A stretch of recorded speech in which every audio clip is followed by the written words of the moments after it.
that was a glimpse of celebrations across the world for India's 77th Independence Day. Now, that is a reflection of India's importance strategically as well as economically in the global platform. We bring you more on this story while also bringing a contrast of how India has performed in comparison to other countries in the region. Hello there, you are watching Inside South Asia with me, Dasuni Athauda.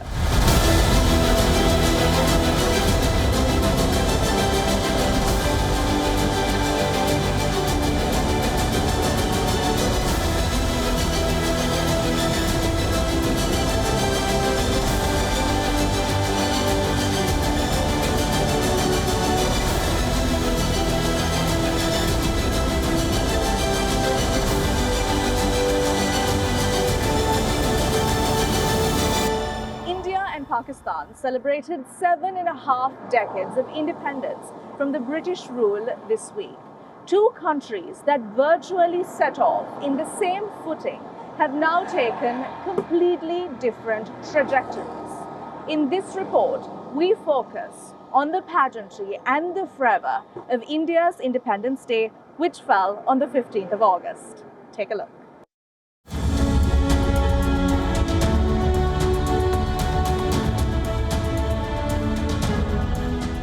Indian Prime Minister Narendra Modi's 10th hoisting of the national flag from the iconic ramparts of Red Fort in New Delhi, the last in the present term, and his focus were the intrinsic strengths that promise to make India a global leader.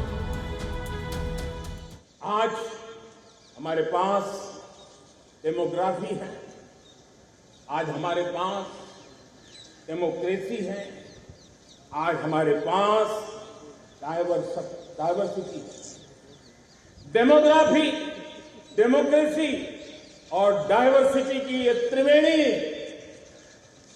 Bharat के हर सपने को साकार करने का सामर्थ्य है. The 76th anniversary celebrations come less than a month ahead of the G20 summit, with India as the chair, and it signifies a coming of age of India's impact and influence on a global platform.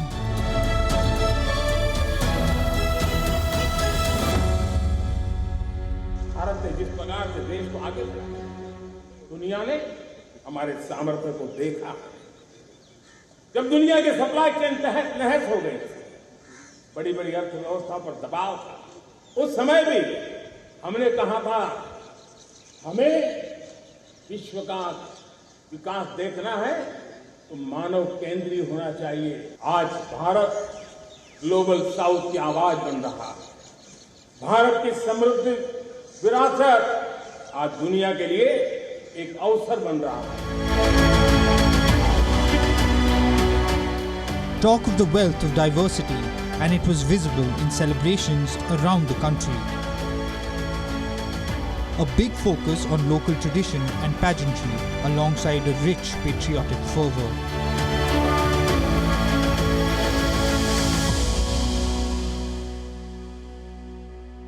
The celebrations on thousands of people for the first time in decades attending the function of Independence Day. The stadium is filled with people from across the Kashmir Valley. There are people from various districts who have come here to be a part of the Independence Day.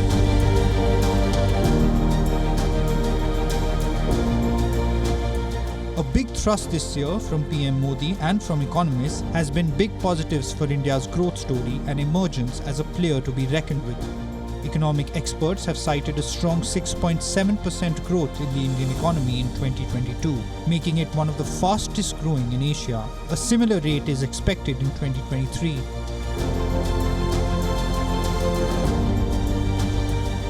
And that comes despite a difficult backdrop with the US and Europe slowing, besides a drag on purchasing power resulting from higher inflation. Kudos also to huge leaps in the energy sector. Solar and wind power are seen as huge sunrise sectors, as are the IT and automation, semiconductor and chip manufacturing sectors. all indicators, all fundamentals point at a bigger global presence for India ahead.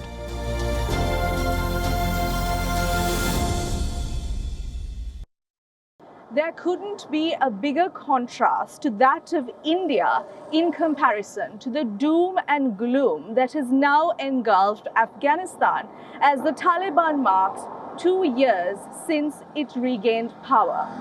The date for both the countries is the same, which is the 15th of August. A convoluted form of Sharia law is being practiced in the country with harsh laws put in place across the entire nation. Take a look at this report.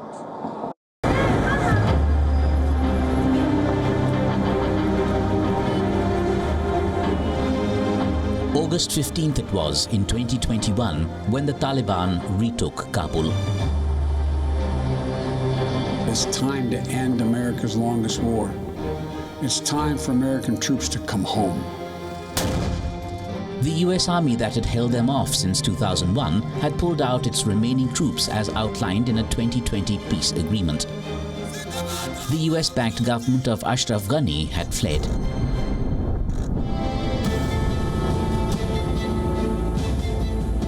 The Taliban, who had been pounded after the US invasion post 9/11, were back.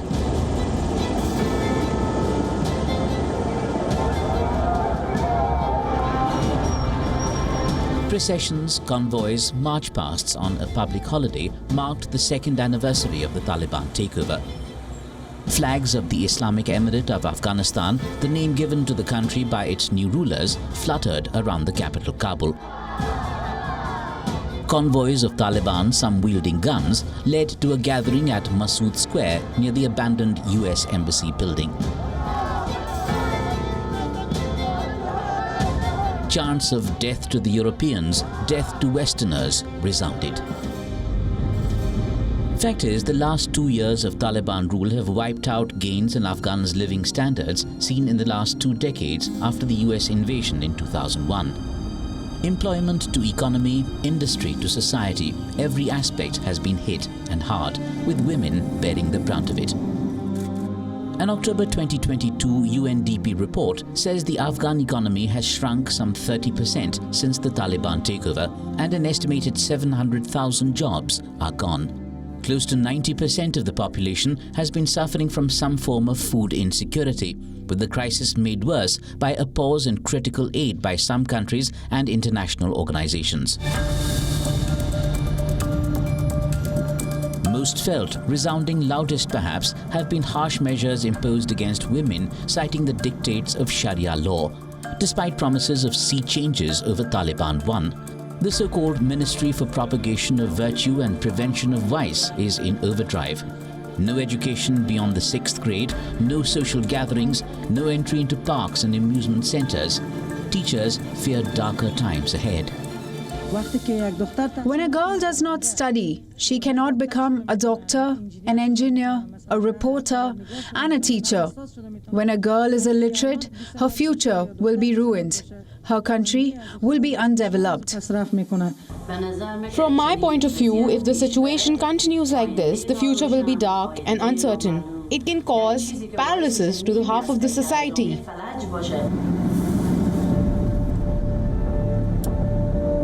Employment and business for women too are now a strict no-no. Besides a ban on work in the UN and aid agencies, even salons and the beauty industry stand banned. It's been nail upon nail on this coffin. Women's lives have changed completely over the last 2 years. And an important thing to say about this also is that this isn't a bad thing that happened and now everyone's dealing with it. It's a bad thing that's continuing to happen. We're seeing new Taliban policies that violate women's rights being imposed sometimes every week. This recent bonfire of musical instruments in Herat says a lot. Innocuous activities like kite flying and playing music have been outlawed. Away from the cities, rights groups also claim the Taliban turns a blind eye to farmers, where most of the country's opium is produced.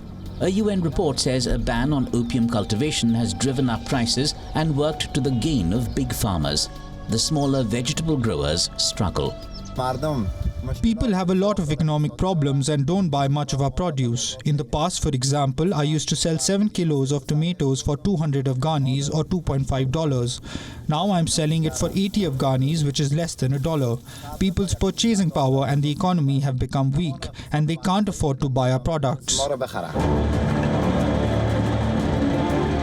Together with an overhaul in the system that reportedly ostracizes scientific temper and education and props up fundamentalist mindsets, you have a rising exodus of Afghanistan's finest minds. All that though remains overlooked for now, because under the rule of the gun, the Taliban has got law and order under its thumb. And under the circumstances, they consider this boast-worthy enough. In the past, there was war and fighting. Now it is completely calm. Muslims are at peace, we are at peace. In the past, when there was fighting, there was problems and people would be killed.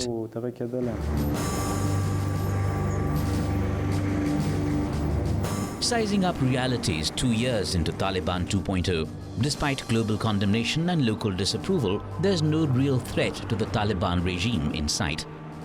A struggling economy remains afloat even as the international community withholds formal recognition, and a crackdown on armed groups like the Islamic State means a better domestic security situation. Reason enough for Afghanistan to celebrate despite things continuing downhill.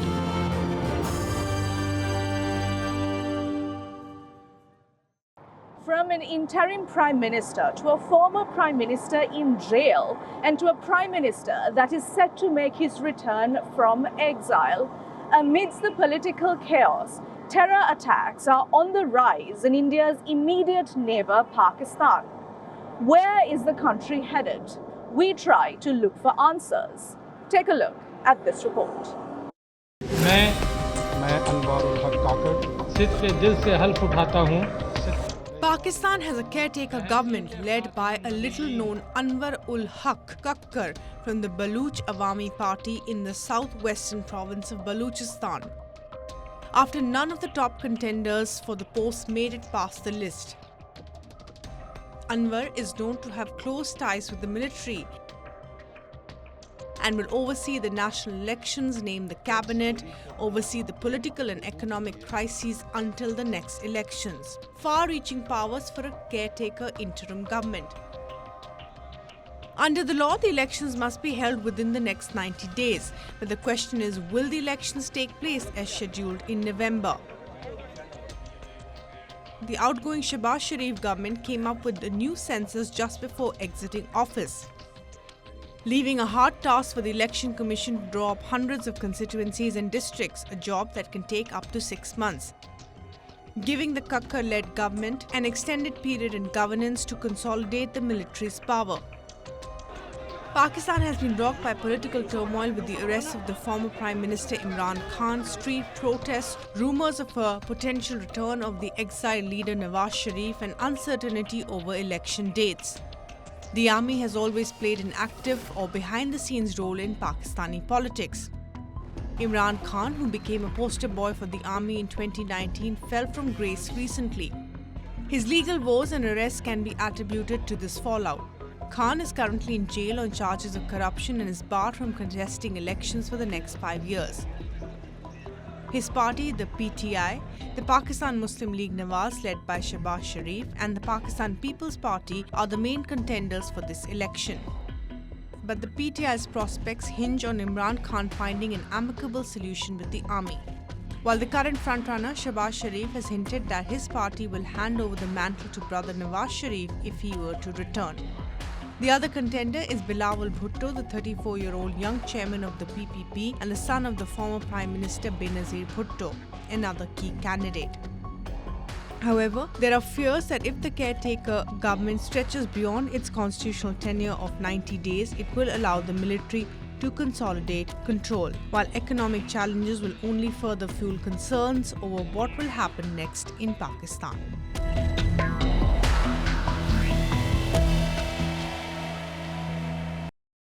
Nearly a month after the deadly floods affected India's Himachal Pradesh, the area is once again affected by landslides. These visuals paint a scary story of what's going on in that area. Take a look.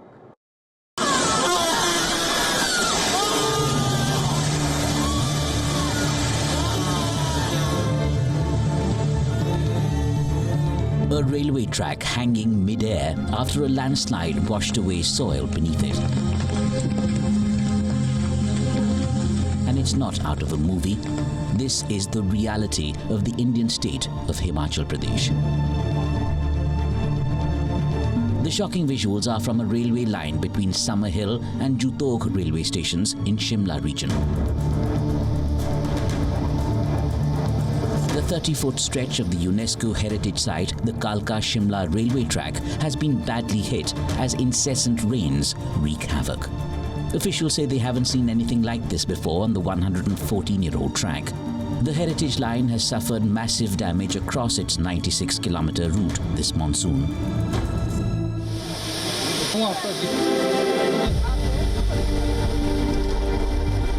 Heavy rains virtually through the week in Himachal Pradesh have triggered landslides, leaving key road routes blocked.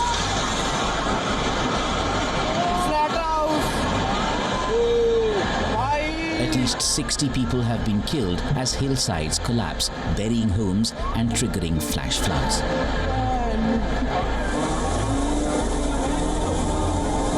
In another incident at Summerhill, a Hindu temple dedicated to Lord Shiva collapsed. More than a dozen were killed, many are still missing.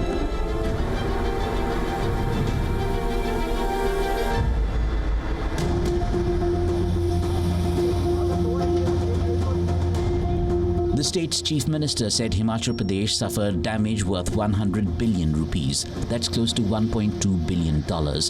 It will take a year, maybe more, to fix the mess, to revive infrastructure.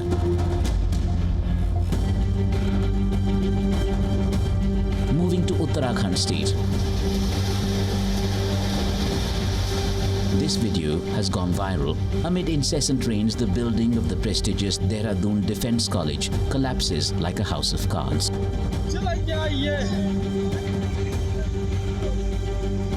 Himachal Pradesh and Uttarakhand states suffered widespread damage last month too due to the heavy downpour. Rains have been recorded at 45% and 18% above normal. Look beyond the rains.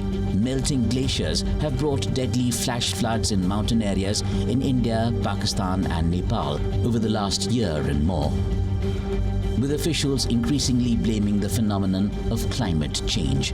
But can climate change alone be blamed?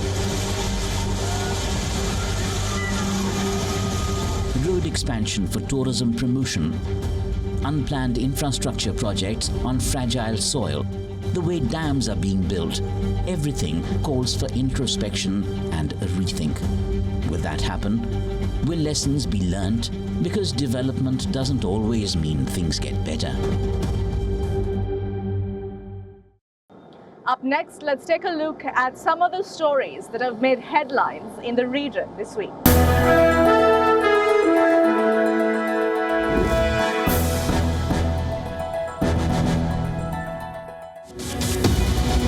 Cash-strapped Sri Lanka has announced that it is scrapping a $3.85 billion deal to build an oil refinery that was set to become the island's largest foreign investment. Energy Minister Kanchana Wijesekara said the agreement was terminated because Singapore-registered Silver Park International had failed to begin construction since a groundbreaking ceremony in 2019. The project was originally meant to be jointly funded by Silver Park, owned by an Indian family company, and Oman, and was due to be completed this year. The government is now seeking a different foreign partner to set up a refinery primarily for export of petroleum products.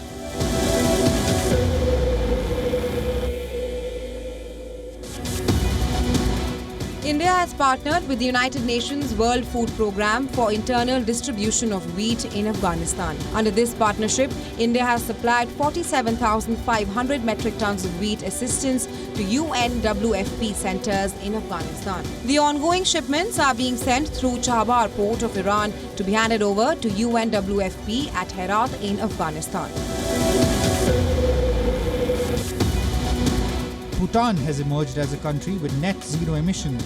Local media reports say the Himalayan kingdom has not only curbed its carbon footprint but has also transformed into a carbon sink, absorbing more carbon dioxide than releasing. A recent report revealed that 8 countries, including Bhutan, have attained the impressive feat of net zero emissions. Bhutan is one among the 196 nations that committed to the Paris Agreement during the UN Climate Change Conference. The conference had focused on restricting global temperature increases to 1.5 degrees Celsius above pre-industrial levels.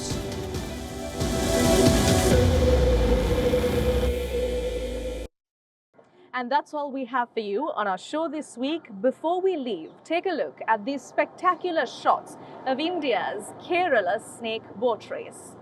Signing off, I'm Dasuni Athauda. See you next week.